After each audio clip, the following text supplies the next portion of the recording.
Mateo 19:30. Dice la Escritura, pero muchos primeros serán últimos y los últimos serán los primeros. Escúcheme esto, el tiempo profético que estamos viviendo, hay cosas que están llegando a un final y hay otras cosas que están empezando.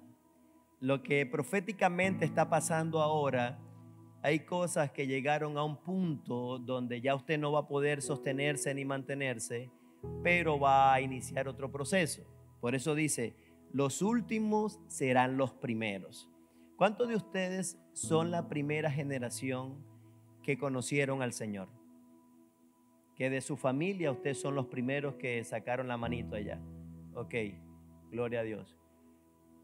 Ustedes entonces son los primeros, ustedes son la primera generación. En mi caso, yo soy el primer pastor, soy la primera persona que alcanzó un título universitario.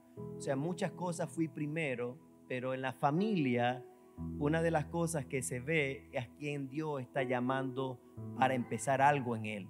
Entonces, el principio, proféticamente, présteme atención acá, hijo, yo quiero que en la mañana hablé de esto, pero la palabra era tan pesada que entraba y regresaba. Entraba y regresaba. Hay muchas cosas, hijo, espiritualmente, que no se le puede dar el bistec. El apóstol Pablo dijo, uno comen bistec y otros todavía están en la leche. Yo hoy le traje el bistec. Yo creo que la leche usted ya la tomó, amén.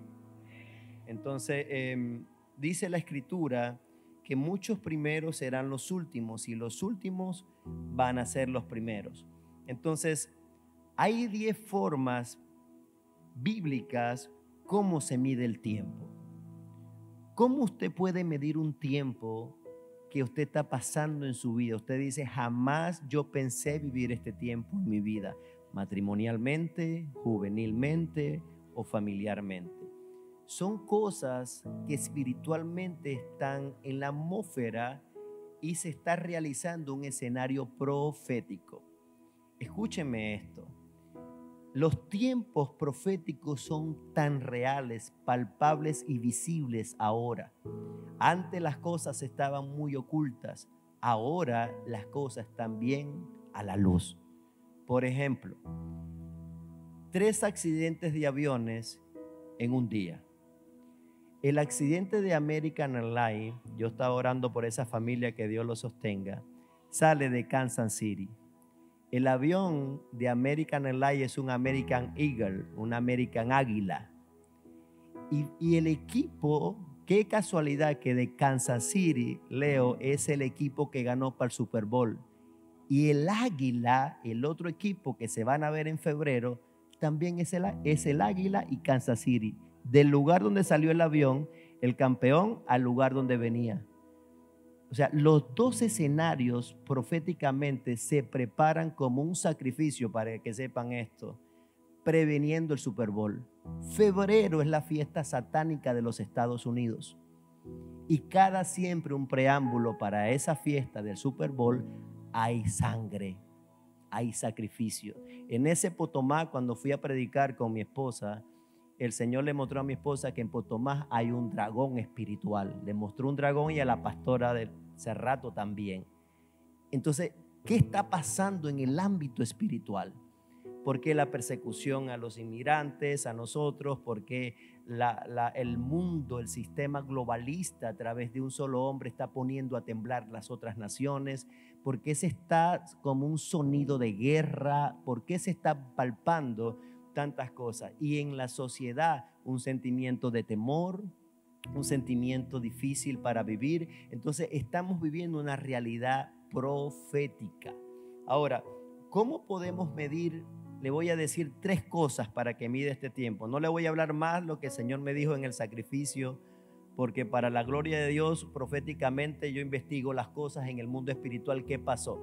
Le digo al Señor, Señor, yo sé que es un sacrificio. ¿Se acuerdan cuando se estrelló el avión de Ecuador llamado Mía, que murió todo el equipo de fútbol? Bueno, ese fue un sacrificio de un principado llamado La Mía.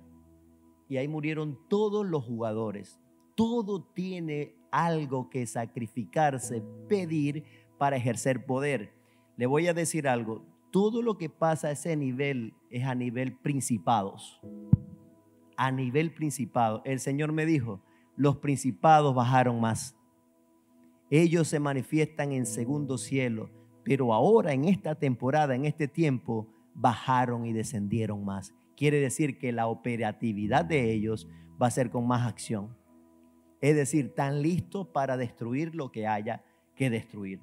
Entonces, hay un tiempo, el tiempo lineal en la tierra, que es el que usted y yo vivimos siempre. Un pasado, un presente y un futuro. Ese es el primer tiempo que vamos a ver. La diapositiva del tiempo, hija.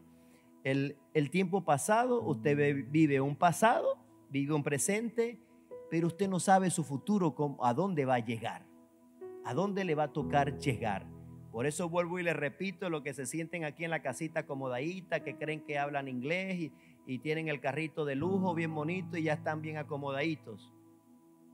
No se acostumbre a eso, porque hay un futuro que usted no lo conoce y usted no lo sabe. Le dije un día, ayer fui a una boda con Zula, una boda de puros mis hermanos venezolanos, pero una boda católica.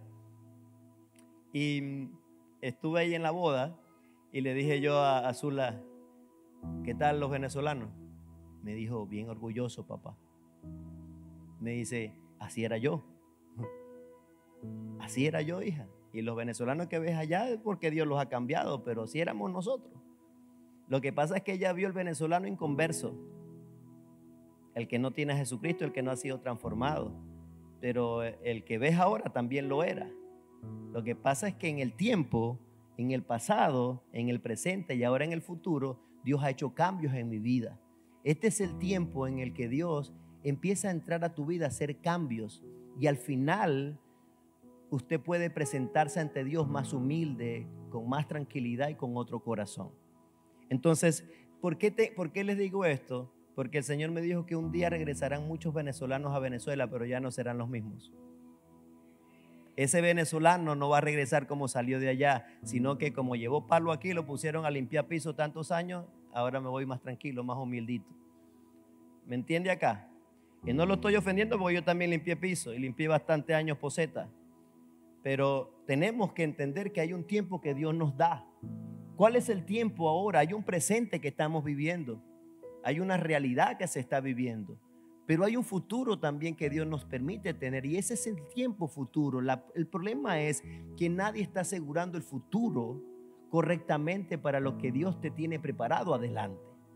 ¿Qué tienes Dios como futuro? Tu familia, tus hijos, tus proyectos financieros, tu cosecha.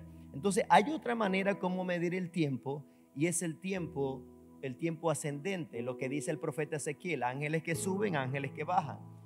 Ese es el tiempo del cielo, cosas que van a subir en tu vida y cosas que van a bajar, cosas que van a estar abajo y van a subir. Es decir, es un tiempo en que Dios te permite ir a Él.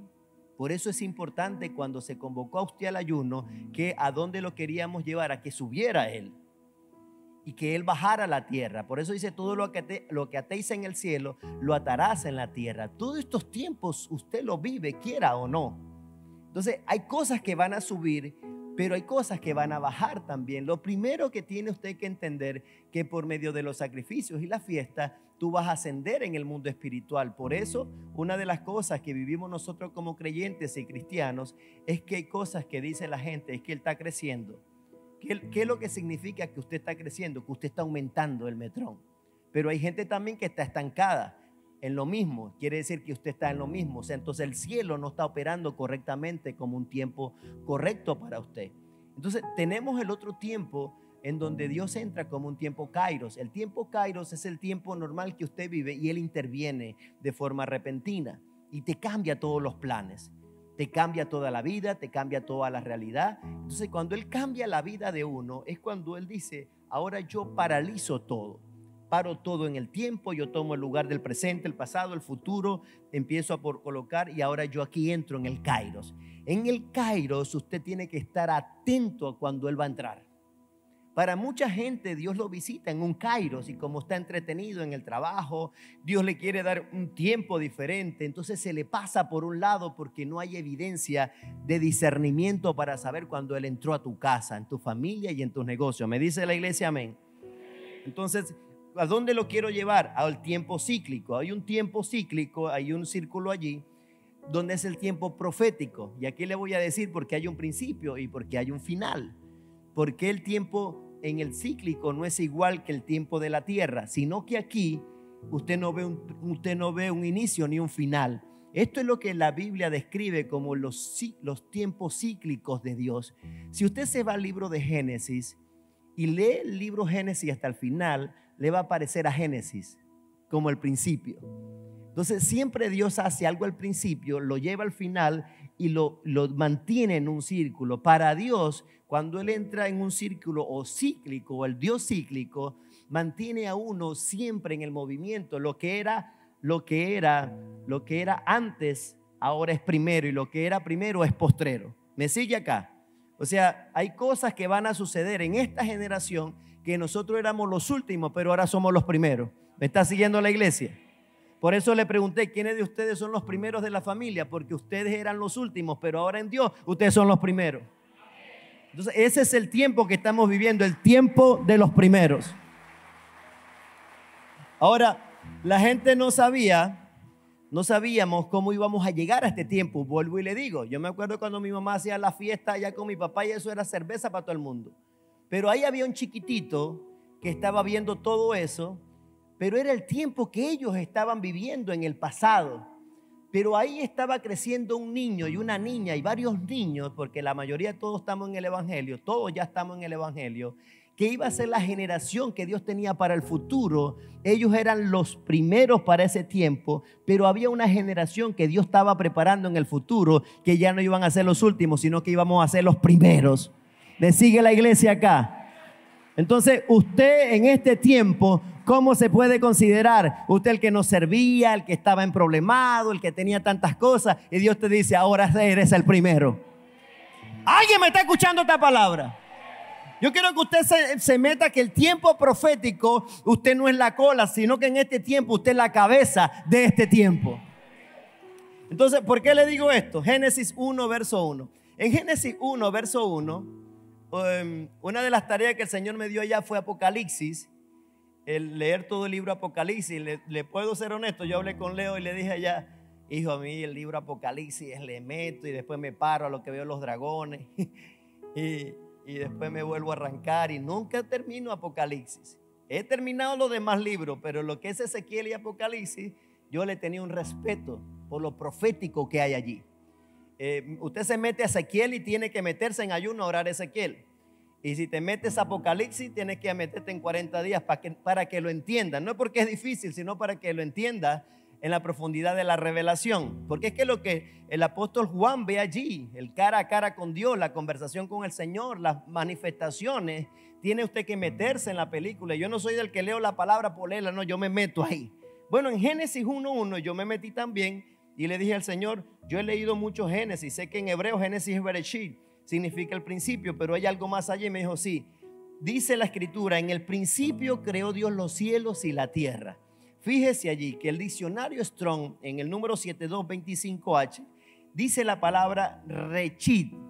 Rechit en el idioma hebreo significa, o la palabra raicheret, significa primer fruto, significa primero, significa primicia, significa principal y significa principio. Pero en el idioma español, cuando usted escucha algo al principio, es que bueno, algo empezó allí ya. Pero en el hebreo va mucho más, un complemento mayor de lo que significa esto. Y si parafraseo esto, diría así entonces, en los primeros frutos Dios creó. Entonces, en los primeros frutos Dios nos crea a nosotros. Por eso nosotros como creación no había en la existencia de lo que Él iba a crear como el hombre y la mujer, y crea todas las cosas para un entorno donde Él iba a habitar, vivir y experimentar una relación. Entonces el hombre fue creado como primer fruto. Por eso la palabra creación allí significa primer fruto, primicia, principal, principio o primero. Quiere decir que en el ámbito espiritual y desde el punto y de la perspectiva espiritual, nosotros somos primero. Aló. ¿Por qué usted se cree que el rechazado, el dejado, el botado, que te dejó el perro, el gato, que te dejó el papá, te dejó la mamá? No, usted es el primero. Dígale a su vecino: yo nací y fui creado como primer fruto. Entonces vemos acá, vamos para ayudarlo más. Número 8, libro de Números, capítulo 8, 16.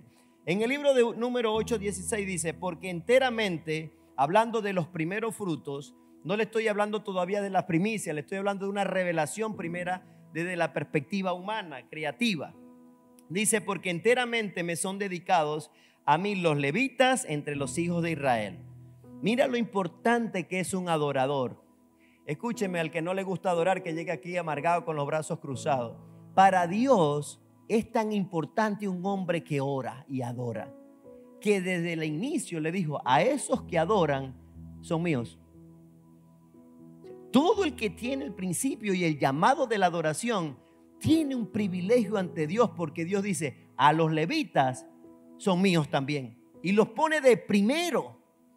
Los pone de primero en el orden, porque para Él es tan importante la adoración, que Él reconoce que en la tierra el primer fruto que Él colocó para el hombre es que fuera un adorador. Esa es la primera esencia que Él imparte sobre el hombre. Entonces dice: después de los levitas, dice: en lugar de todo primer nacido, los he tomado para mí en lugar de los primogénitos de todos los hijos de Israel. Esto significa el primer hijo. Por eso el primer hijo. ¿Cuántos de ustedes son primogénitos, los primeros hijos? Bueno, usted es el que ha llevado más palo en su vida y en su familia. El primer hijo siempre lleva palo y palo desde que nació le tocó llevar. ¿Por qué? Porque hay un misterio en ser primogénito. Entonces Dios, por eso, para la cultura judía, el primogénito era de Él, o sea, era consagrado para Él.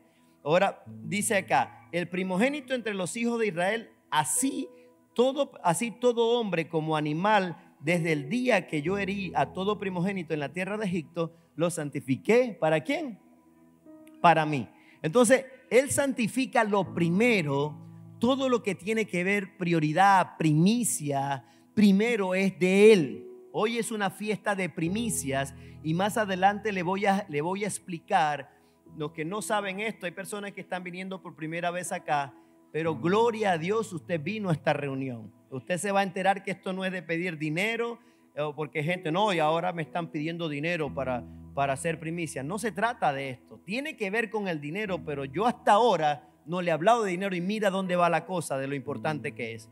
Entonces, cuando conocemos esto, vemos cosas que se pueden llamar primero fruto. ¿Cuáles cosas usted puede llamar como primero fruto? Levítico capítulo 23, verso 10. Espero haya traído Biblia, porque usted, según es creyente, es un cristiano y debe tener su metralleta a la mano para que la lea en el servicio, porque usted vino a congregarse y cuando nos venimos a congregar traemos la Biblia. Es más, usted debe tener la Biblia. Cuando le aparezca ICE, usted le dice: en el nombre de Jesús. Y usted le dice: ¿y quién es tu pastor? William Ramos es mi pastor. Y usted no me va a poder llevar porque la sangre de Cristo tiene poder. Ahí se va a meter en problemas, pero el policía te va a llamar: este chapín está en fuego. Vete. Levítico 23:10. Habla a los hijos de Israel y diles: cuando hayáis entrado en la tierra que yo os doy y seguéis su mies, traeréis al sacerdote una gavilla por primicia de los primeros frutos de vuestra siega. Mire esto, 3 cosas hay acá que se pueden llamar primero fruto. Lo que le acabo de leer: el hijo primogénito, el primer animal y el primer fruto de sus primicias. Esto es lo que conlleva esto para entender el primer fruto. Ahora, ¿qué hace el primer fruto como una bendición profética? ¿Por qué para el judío es tan interesante e importante conocer esto? La bendición profética de los primeros frutos la consigue usted en Romanos 11:16. Yo traje una arepa por ahí hoy. Que el Señor reprenda las arepas ahorita, no puedo comer arepa. Me tentó esta mañana cuando estaba haciendo la práctica y le dije: ay, estás buena, pero te reprendo por ahora. Dice, si las primicias son santas, también lo es la masa restante. Y si la raíz es santa, también lo son las ramas. Mire esto. Si la primicia es santa, esto en algún momento estuvo juntos. Estuvo junto, pero yo tomé una parte de ella e hice, yo como buen venezolano, la arepita. Allá pues él era hacer tostada, ¿no? Guatemala, tortillas, las tortillas.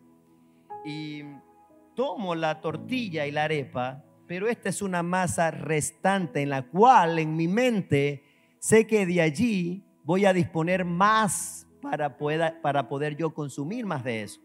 Pero lo primero que usted hace no es comérselo. Lo primero que usted debe hacer es santificarla. Por eso dice, si las primicias son santas, esta es la primera arepa que salió de allí. Entonces santificamos la primicia y la masa restante es bendecida. ¿Cuál es el problema? Que la gente se come las primicias. Y cuando te comes las primicias, la masa restante empieza a perder la capacidad de sustento. Y es donde llegamos al final del año. Esto es en enero, estamos en el mes de enero. ¿Cuál es la masa restante del 2025? 11 meses más. 11 meses más, aunque Dios ha anunciado el año de la abundancia. Por eso estos principios hay que aplicarlos. Ahora, la masa restante, cuando no se santifica y se consagra lo primero, corre el peligro de que los 11 meses posteriores usted entre en un debacle, en luchas, no hay trabajo, no hay sueldo, la deuda, la escasez, perdí el trabajo, perdí la mujer, perdí los niños, perdí esto, porque entra una crisis financiera en el ámbito espiritual. Y les voy a decir algo que tengo testimonio de esto. Tengo testimonio cuando lo hice y no lo hice.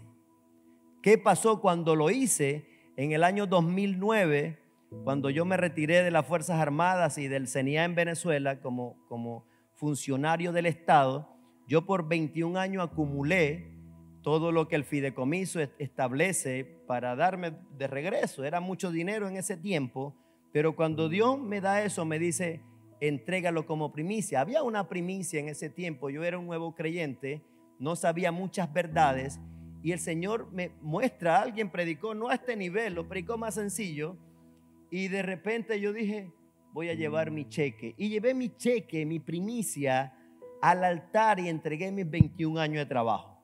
Porque para el judío la cosecha, primero lo que ellos tomaban, tenía que consagrarse y santificarse. Luego la masa restante, lo que quedaba para ese tiempo, entonces entra en la bendición de Dios. Después de ese tiempo es donde Dios me pide que salga del CENIA a tiempo completo. Eso a mí casi me mata, porque dije que me había llamado el diablo, no Dios. Porque que Dios te diga que salgas a la calle a hacer nada y sin tener nada, y después que tenías un trabajo donde cobrabas como 5 sueldos, después de PDVSA el mejor pago en ese tiempo era del CENIA, y yo tenía un nivel de gerencia, por lo tanto yo ganaba plata. Y de repente ya esa plata no iba a estar, pero el Señor me dice, acuérdate que tu primicia es santa y todo lo demás que te viene está consagrado. Después de allí, yo no sé lo que es la escasez. Después de allí, cuando se consagra lo primero, amada iglesia, yo no le estoy cayendo a cuento para convencerlo. Es más, yo lo hago con mi familia. Por ahí está mi hija Raceli que me dijo, papi, estoy entendiendo las primicias. Ay, ¿qué quieres hacer? Empecé a trabajar y tengo mi primer cheque. ¿Qué hago? Todo. ¿Qué doy, papi? Todo. ¿Le voy a mentir a mi hija? No. Todo, papi, sí. Ajá, ¿y qué hago para llegar allá? Vete a pie, pero eso es del Señor. Es duro, ¿verdad? Es duro que yo le llegara a mi mamá y llegara a mi papá, que mi papá era un paciente diabético, y que le dijera, papi, ya no tiene seguro, porque mi papá, según se alimentaba mucho de mi seguro, porque era un buen seguro. Y yo decirle, papi, te tienes que morir porque ya no hay más seguro. No, Dios santificó a mi papá mucho tiempo más. Y no murió por mi seguro, murió porque papi se lo llevó. Papá se lo llevó. Entonces, esto es lo primero. Cuando usted santifica lo primero, ¿por qué es importante lo primero? Y más adelante le voy a hablar otro testimonio. Toda esta masa restante va a ser bendecida. El año de la abundancia va a traer una acumulación, como dijo el anciano hace rato. Va a traer una ley de la acumulación en pleno acción. Hay cosas que yo acumulé por 21 años y me tocó darlo todo. ¿Sabe usted que ese es el principio? Si yo abro esto, si yo abro esta manzana y abro aquí dentro y aquí consigo una, ¿qué es esto? Una semilla. ¿Y esto qué es? ¿Qué es esto? ¿Qué es primicia? ¿Semilla o fruto? No, es fruto. Primicia no es semilla. Primicia es lo acumulado. Por eso cuando yo escuché un testimonio de un empresario que dijo, yo acumulé todas las ganancias del año y se lo llevé al Señor. ¿Todo? Me dijo, esa es una primicia. Porque para el judío, la primicia no es llevar lo que le sobró del sueldo. Para el judío, y según el principio bíblico, es llevar el fruto. Pero ¿qué hace el pueblo de Dios? Lleva lo que le sobra y la semillita, hasta que esa semilla coja vida 9, 10 años, 20 años, es que usted va a tomar fruto. ¿Usted me está entendiendo? Allá el hermano lo veo bien concentrado. Estás aprendiendo, ¿verdad? Gloria a Dios porque usted está aprendiendo hoy. Ay, usted si me agarra esto, te va a ir muy bien. Sin contarle después los carros que sembré. Me quedé en una moto. Yo nunca me había visto tan negrito como en ese tiempo.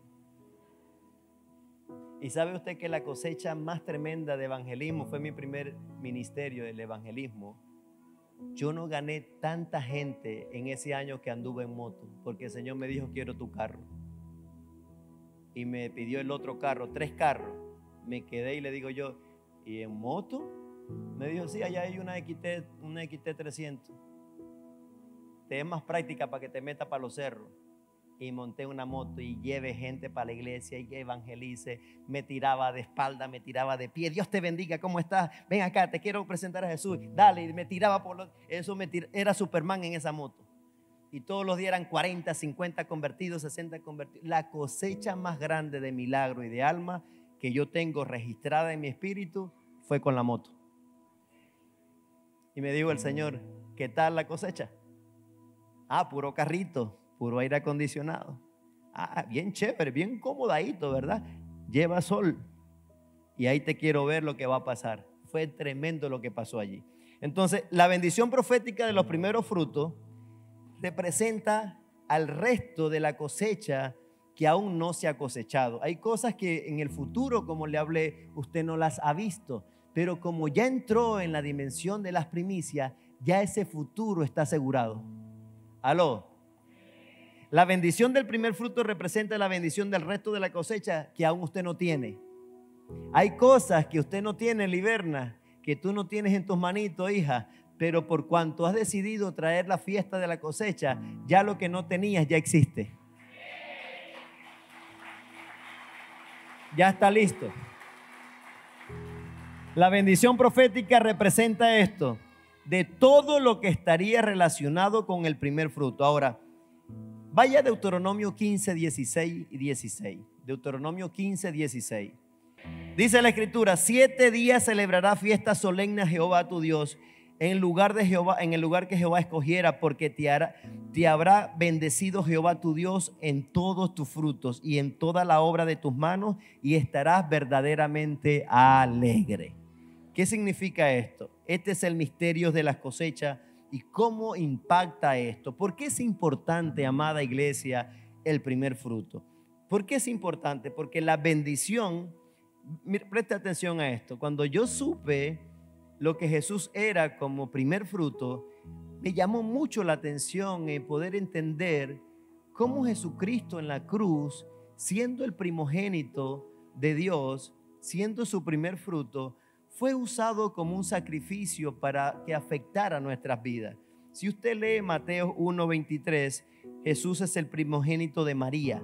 En Hechos 1:16 Jesús es el primogénito del Padre. En Colosenses 1:15 Jesús es el primogénito de toda la creación. En Colosenses 1:5 Jesús es el primogénito entre todos los muertos. En Romanos 8:29 Jesús es el primogénito de muchos hermanos. En 1 Corintios 15:20 Jesús es la primicia de todos los resucitados. En Apocalipsis 3:14 Jesús es el principio de la creación de Yahweh. Colosenses 1:8 Jesús es el preeminente. Mira lo que es Jesucristo. Miren lo que representa Jesús como la bendición de ser el primer fruto. Escúcheme esto. Cuando entiendo esto, la bendición del primer fruto, vemos las cosas que son consideradas primer fruto. Entonces vemos acá que la primera cosa llamada primer fruto en el caso de Josué, vemos que hay una ciudad llamada Jericó, que fue la primera conquista que él tomó en el caso de Josué.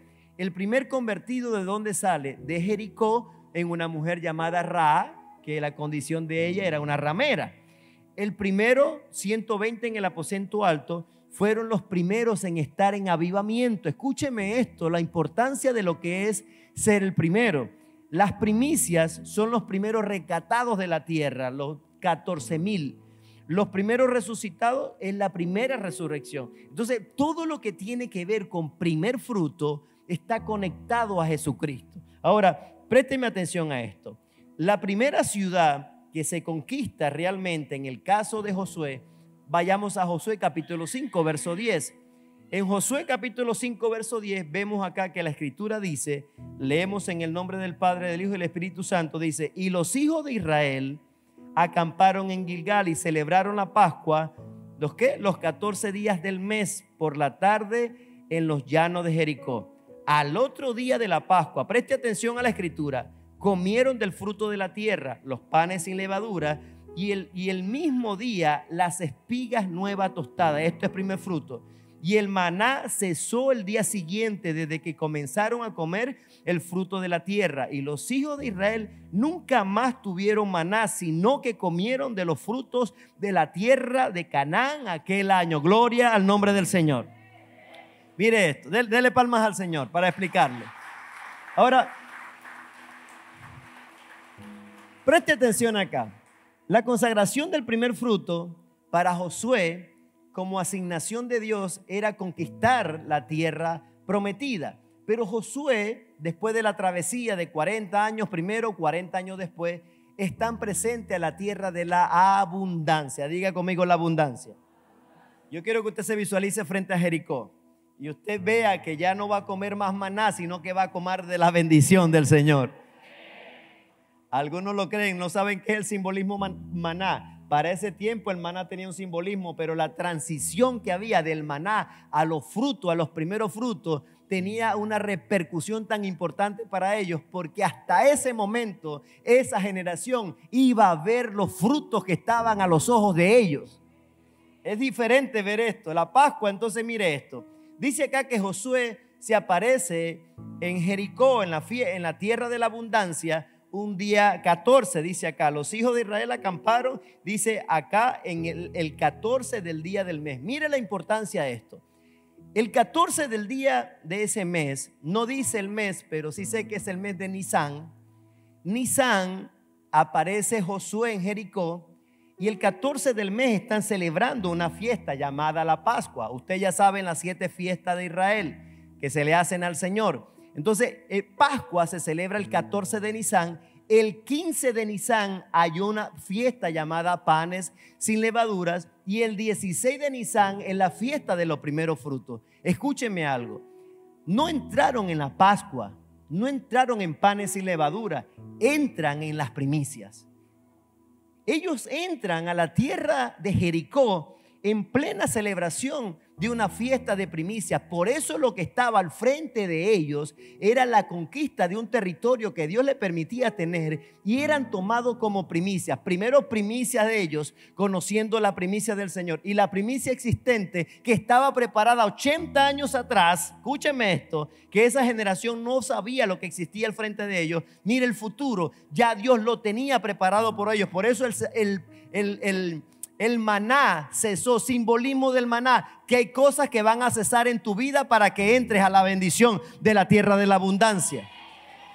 Hay cosas que van a cesar como deudas, escasez, problemas financieros, problemas familiares. Entonces mire esto, entra Josué 16 de Nisan, el día de Nisan. Recuerde que Nisan en el calendario hebreo no es enero. Nisan en el calendario hebreo es marzo-abril. Por eso para nosotros estamos colonizados por un calendario gregoriano. Por eso esta fiesta debería ser en marzo o abril. Pero lo tomamos nosotros porque en la mente suya y mía está Roma y los gregorianos. Entonces usted no funciona sino en enero, febrero y marzo y abril y hasta julio, hasta diciembre. Entonces eso es un calendario viciado, caído y fuera de Dios. El calendario que tenemos nosotros es un calendario lunar.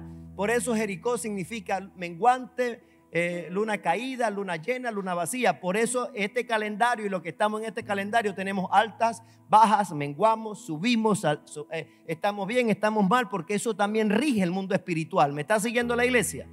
Entonces vemos acá que hay un calendario y Josué entra a la tierra de la abundancia. Amados, posiblemente nosotros estamos conociendo esto ahora y la revelación de esta palabra para muchos no les va a afectar demasiado, porque para entender esto, para que cesen cosas en usted, que usted sabe por qué es difícil, porque usted se acostumbró a vivir así. Usted se acostumbró a vivir en la pobreza. Nos metieron la humildad. Es que yo vengo de un barrio humilde, yo soy humilde. No, eso no es humildad. Eso se llama pobreza. Usted poca gente escucha decir, le da pena decir pobreza. ¿Por qué te da pena que vienes de la pobreza? Porque no te gusta, ¿verdad? Entonces le pones humildad. Pero poca gente dice, yo vengo de mi familia con una pobreza que ni teníamos cómo comer, sino que dicen, yo vengo de mi familia humilde. Te está mandando un mensaje de pobreza encriptado, porque en el espíritu rechaza la pobreza, rechaza esos códigos, porque nunca el espíritu como primogénito, como lo que Dios metió acá, fue conducido para... ¿De dónde vino eso? Eso fueron uno de los regalos que Satán ataca a los primeros frutos, que son Adán y Eva, y él le incrusta la maldición de la pobreza, del pecado y de la muerte, para que sepan de dónde viene ese concepto. Entonces es difícil dejar maná para entrar a comer frutos, porque el maná fue la comida por 40 años. Entonces, para transicionar a comer frutos, manzanas, peras, dice la escritura que fluía leche y miel. O sea, el simbolismo de leche y miel es un simbolismo de sustento.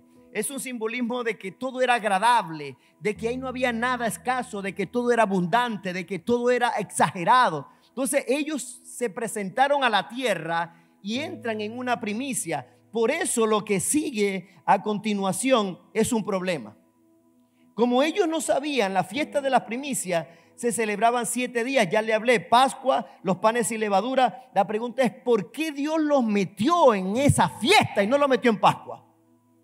Porque si Dios me pregunta a mí, yo le digo, papito, mételo en Pascua mejor, porque simboliza liberación y tú lo liberaste de Egipto. ¿Qué tal si entran como el cordero inmolado? Ay, ¿por qué no lo metes sin panes sin levadura? Porque posiblemente ya mataste a los otros, a los padres, los abuelos, los mataste en el desierto, y ahora esta generación es diferente. Posiblemente estos piensen diferente a ti, pero no lo metió en Pascua. ¿Por qué? Porque el cordero ya estaba inmolado. No lo metió en panes sin levadura porque ya él los tenía en el corazón. Entonces le dije, pero este pueblo no conoce primero fruto, entonces los tengo que a primero fruto. Y les entren en la fiesta de primero fruto, y les da un empujón para que entren a primero fruto. Pero presta atención a esto. Después de eso, en Josué 6:17, escúcheme que Josué, la primera ciudad, Jericó, fue su primicia. Venían 29 ciudades más. La siguiente ciudad se llama Hai, H-A-I. Y ahí donde dice Josué 6:17, la ciudad será dedicada al anatema. Ella y todo lo que hay en ella pertenece al Señor. Solo Raal, la ramera, y todo lo que estaban en la casa vivirán, porque ella escondió los mensajeros. Mire esto, la fiesta de los primeros frutos involucra la primera conquista de la primera ciudad llamada Jericó. Ahora en Levíticos 23:10 dice la escritura, pero antes de eso déjeme decirle algo. Cuando Jericó es conquistada, usted sabe que después de cada guerra había un botín. Miren lo peligroso que es robarse un primer fruto. Hay un hombre llamado Acar del ejército de Josué.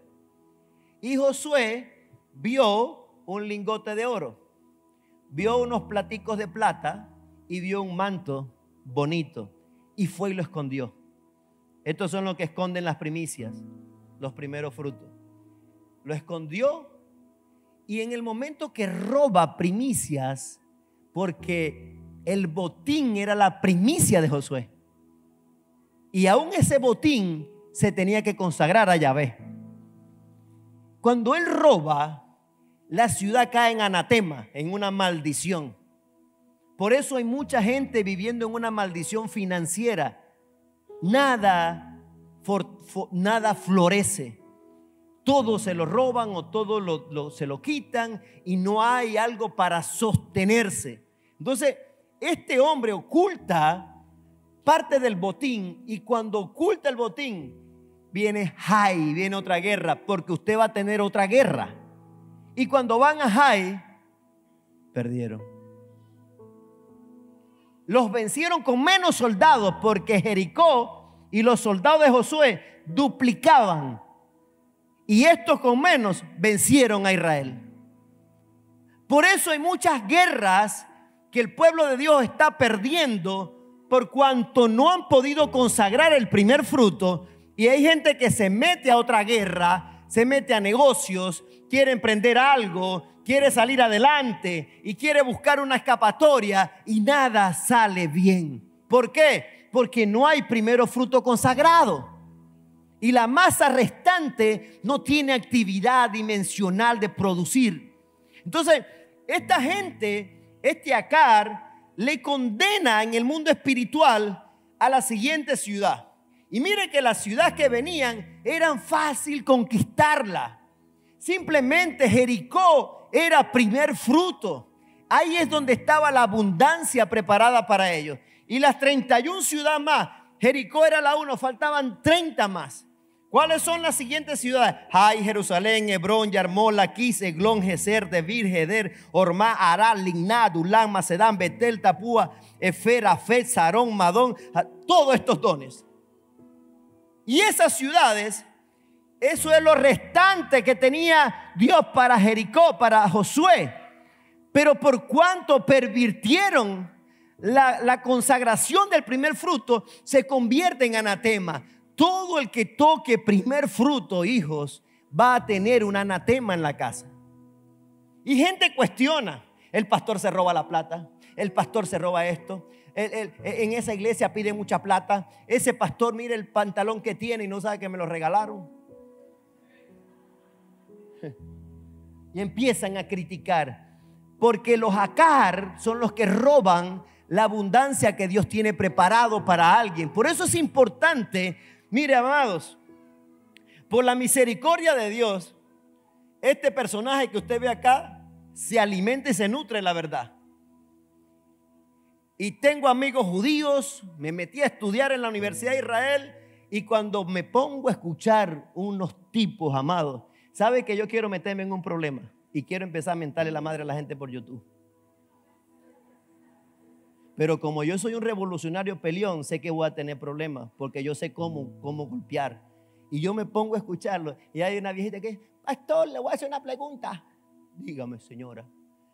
En la iglesia que yo iba antes, allá cobraban primicias. ¿Cobraban? O sea, mira la ignorancia.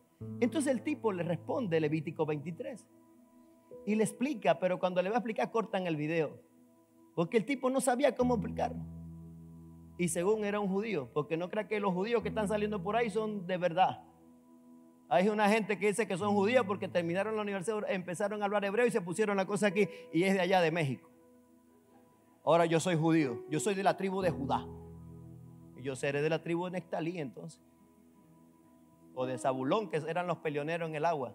Entonces, pero eso no nos importa. Pendiente con lo que usted está viendo. La primera convertida, voy a hablarle de una mujer. Esta es Rahab, la primera convertida que recibió la bendición del primer fruto. Rahab, escúchenme esto, es un primer fruto, una prostituta ramera, considerada por Dios como la primera convertida. Por eso quiero decirle a muchos de ustedes que tienen un pasado, que tienen una vida que a lo mejor para muchos que te observan es algo desagradable, o no le caes bien a otros porque hiciste en el pasado cosas incorrectas. Bueno, en la Biblia hay gente de ese tipo, y una de ellas es Rahab la ramera.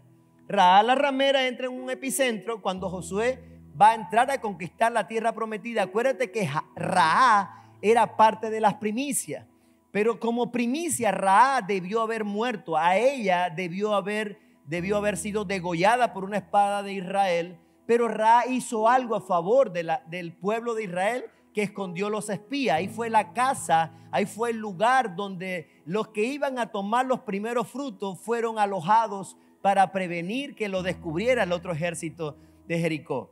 Entonces, interesante vemos esto, porque en Rahab traía una brecha generacional un poco impía, un poco desordenada. Los descendientes de ellas pues también venían con muchas cosas ahí al lado. Pero Rahab empieza a entrar en una acción en el episodio bíblico donde ella es considerada. Antiguo Testamento se habla de Rahab 7 veces como la prostituta ramera, como la ramera.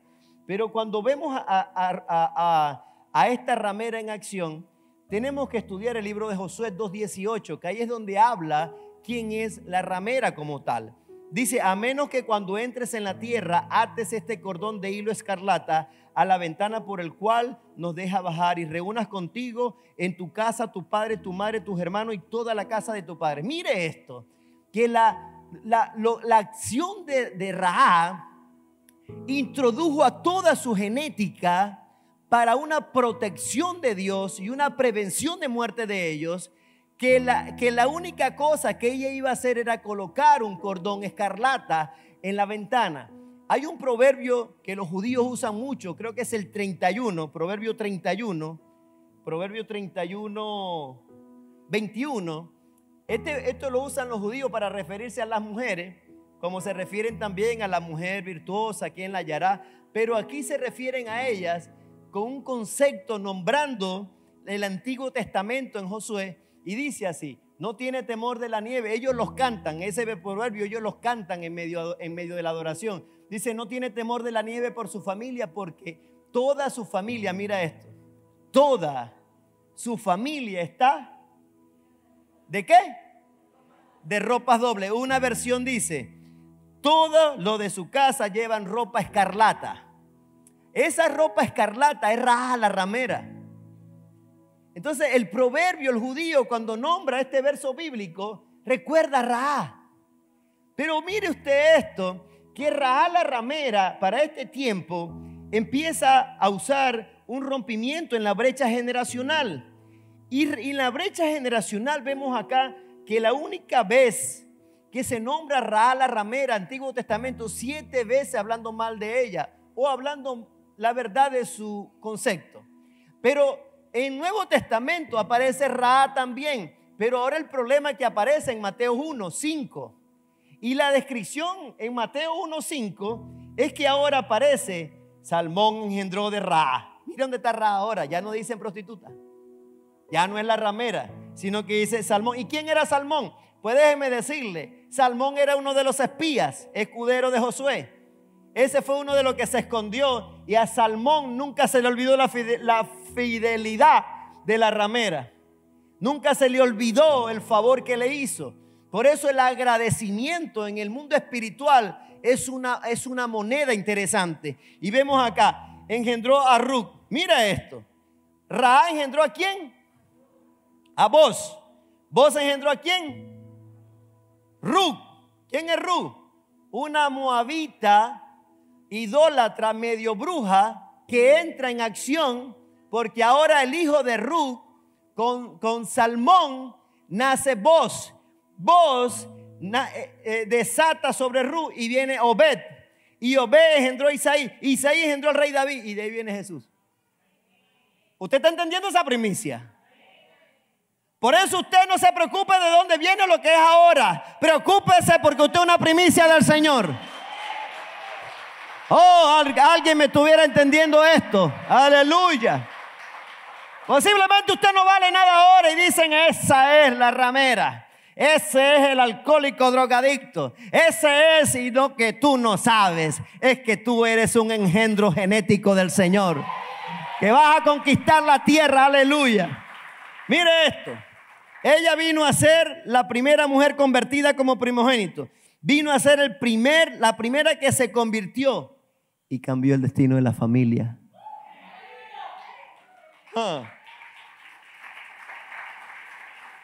Y cambió el destino de la familia. Cerró la brecha operacional allí. Entonces, ¿qué es lo que significa esto? Me acuerdo cuando mi hermanito, ese va a ser pastor también. Yo le llamo a mi hermanito va a ser pastor. Pero ese tiene un carácter que va a ser bueno. Mi hermanito un día me dijo, como él me veía a mí llegar borracho los fines de semana, los domingos, me decía, hermanito, tú sabes que me impactó tuyo y que sé que lo que tú estás haciendo es verdad. Es que tú cambiaste. Y mi testimonio influenció mi familia. O sea, porque el testimonio tuyo puede cambiar el destino de muchas generaciones en tu familia. Pero hay que cambiar el testimonio. Mire esto. ¿Ya sabe quién es Salmón? ¿Usted sabe ya quién es Ruth? ¿Sabe usted de dónde viene Ruth? Ruth viene de un incesto de Lot con su hija. Para los que no sabían eso. Ella viene de un incesto del papá con su hija. De ahí viene Ruth. Quiere decir que esta cargaba una doble maldición. Y viene esta mujer y Ra a aparecer en la genealogía del primogénito de todos los primogénitos. ¡Ja! Usted me está entendiendo esto. Ya voy a terminar. ¿Qué pasa en la brecha cuando usted afecta los primeros frutos? La brecha generacional cambió la generación de Rahab. Según la tradición judía, este hombre era un espía que entró a la tierra prometida, ya le hablé de eso. Pero en Eclesiastés 3:18, escúcheme esto. Dice la palabra, el que cava un hoyo cae en él, y al que abre la brecha en un muro, lo muerde la serpiente. ¿Qué es una brecha? Présteme atención para que vea usted la dimensión que tiene una primicia. ¿Cómo Ruth, cómo Rahab pudo cambiar la brecha familiar? ¿Qué es una brecha según Eclesiastés 18? Es por donde las tinieblas, los males, las iniquidades han entrado a nuestra generación. Muchas cosas que usted ha vivido, y le voy a decir algo, creo que usted es la primera generación que va a afectar las generaciones futuras por las primicias. Es más, usted es primogénito en conocer esta verdad. Y yo también. Yo la conocí no sabiendo nada, pero yo como era medio atrevido, no entendía y lo entendía.